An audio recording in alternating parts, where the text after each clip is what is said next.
Greetings from PM Turner, and I would just like to welcome you, ladies and gentlemen, to this new episode of Teen Talk on Classic Criterion.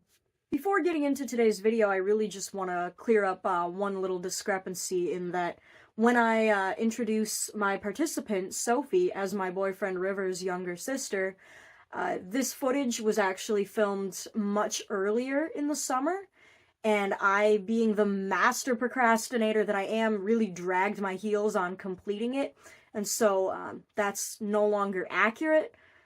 I guess this is me making the official announcement on my channel that I, PM Turner, got engaged over the summer. So Sophie is actually now my fiance's younger sister. That's all I really wanted to say, so without further ado, I hope you enjoy the video, and please remember to steal the like button's clothes while it's in the shower, but be sure to leave it a fuzzy women's bathrobe to change into. Ladies and gentlemen, welcome to a rare episode of Teen Talk on Classic Criterion. I'm your host, PM Turner, and I haven't done this in over 2 years. But today I've got as guest Sophie, my boyfriend River's younger sister. Hey. Alright, so today we are going to be talking about the 1938 quintessential screwball comedy classic, Bringing Up Baby, starring Cary Grant and Katharine Hepburn, and directed by the great Howard Hawks. I feel like I should warn you though, there might be a lot of laughing in this episode. Because this is a screwball comedy, so we gotta laugh in the video. You watch a screwball comedy, you laugh. You talk about a screwball comedy, you laugh. My life is a screwball comedy.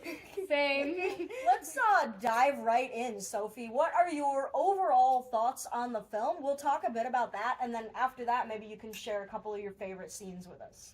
My first thoughts were, it was very chaotic. I did not expect it to be chaotic, so I watched it, and I felt like I was going 110 miles on the highway, like going so fast. Top down. Yeah. Convertible speed race car. I was being blown away. I was sitting in my chair like, what is going on? Well, and a huge part of the reason for that is because of the screwball comedy dialogue. Oh, yeah. Which is a style of dialogue specific to that genre, and you're not really going to see that in other movies, whether it be classics or even in movies that you would watch today. Mm-hmm. My favorite scenes, I think, it was a tie between the jail scene and then the scene where they're at Mrs. Random's house. And they're chasing the dog around, chasing the leopard around. Because he's got my intercostal clavicle! There was a lot of stuff that went on at Mrs. Random's house. I felt kind of sorry for her because they were going all through her yard, digging up her stuff, looking for a bone she'd probably never heard of, chasing her dog around. Well, and Cary Grant could not explain a single event in this movie to save his life. All the women talked for him. Including Katharine Hepburn having everyone convinced that he was recovering from a nervous breakdown. Yeah. And I felt kind of sorry for him because he would like walk in the room chasing after the dog, and then they'd be wondering what he was doing because he left the dinner table so suddenly and just went off and chased the dog, and they're like, what is he doing? He's not right in the head. Oh well, my goodness. and it doesn't help that his first meeting with the rich Mrs. Carlton Random was when he was wearing that infamous women's bathrobe because Katharine Hepburn stole his clothes. And so, but why are you wearing these clothes? I just turned gay all of a sudden. Now let's pause for a minute and break down the line and what was actually said in that scene. Let's talk about this. So, audiences in the 1930s would not have thought of the word gay in the same context that we do today. And don't have that mindset when you watch an old movie, because some of the best jokes you might be confused on, or even just some of the dialogue you wonder. Well, and so what happened there was that audiences would not have fully understood what that meant, because at the time that word was just starting to come into usage in that community, but it was not mainstream the way we would know it today. Right. And so, actually, it was a very different time. It's all about mindset. It was a very different time. And so, in the 1930s, that was a day in which you could be arrested for being gay. Plus, there's the fact that 4 years prior, in 1934, the production code had come into full effect. And so, the censors, just the plain and simple fact that the censors did not cut that line from the movie, shows that they didn't even fully understand what was being said. Right. But I fully believe the filmmakers knew exactly what they were doing. They're just in the back room laughing. Like, oh my god, I'm so good! Because the censors didn't know enough to cut the line, and so they got away with it. Yeah, and so, who knows, maybe they didn't even think it was a joke, maybe. They probably did. They're just like, he's jumping for joy, he's so happy Right, to be in so- that robe. So the censors would think in their minds, okay, this is a time when the word gay still meant happy, frivolous, carefree, and that is how audiences would have taken it in context.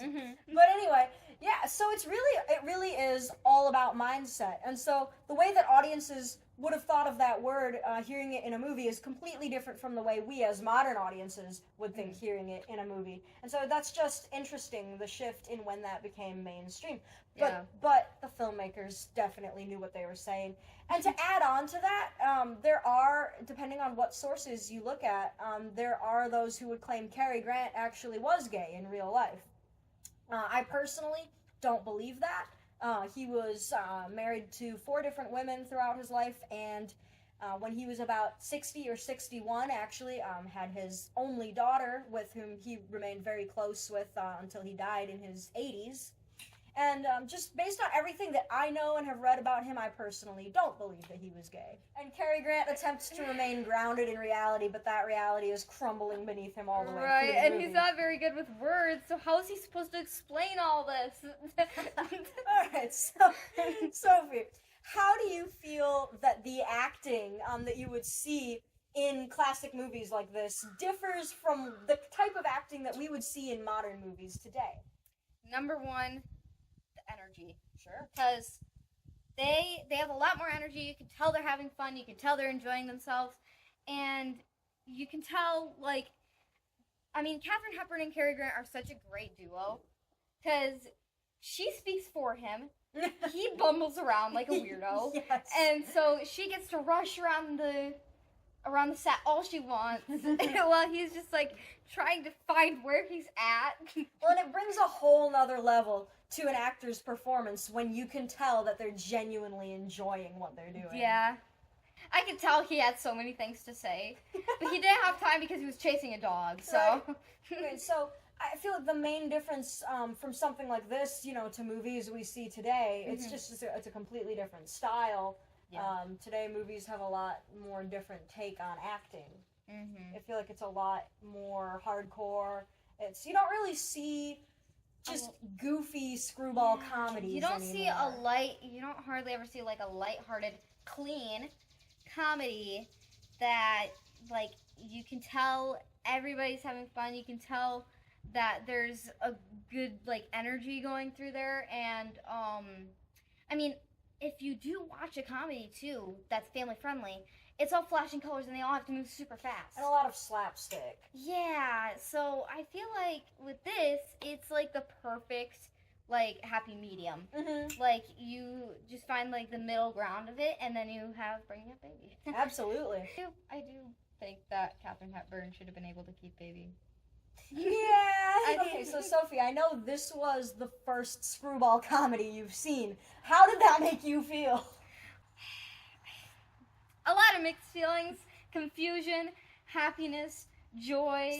So here's poor young innocent film viewer Sophie. I would like to see a screwball comedy. Me, let's throw you in the deep end. No! The world of screwball comedy. There's so much more to discover. I think I love it. This would be a good time for me to add that Cary Grant and Katharine Hepburn did a total of 3 collaborations together. In the same year that they did Bringing Up Baby, they also did Holiday together, which is my personal favorite of their movies. They did their third collaboration, which is, of course, The Philadelphia Story. And while that's a phenomenal movie, all of them are, The Philadelphia Story is not just a two-lead show for them. They are joined by the great James Stewart, and he actually won Best Actor Oscar for that. And what did he do in The Philadelphia Story? He got really drunk and sang really off-key. But hey, third wheel's for the win. Coming from a third wheel. Oh, that's great. So, yeah, I definitely recommend this to anybody who hasn't seen a screwball comedy. It's okay to walk into the deep end. Who knows? You might float.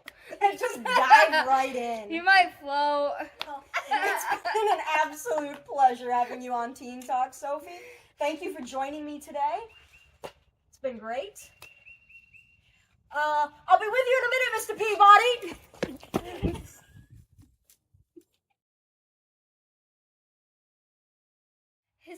Hysterical Laughter. I don't even know. I'm hysterical because I'm going into hysterics. Sorry, Gene Wilder and the producers. Hystericism. That's a new word in the English dictionary, just so you know. Why are you photobombing? Yes! My life is a screwball comedy! Testify, sister-in-law. Yes! To be.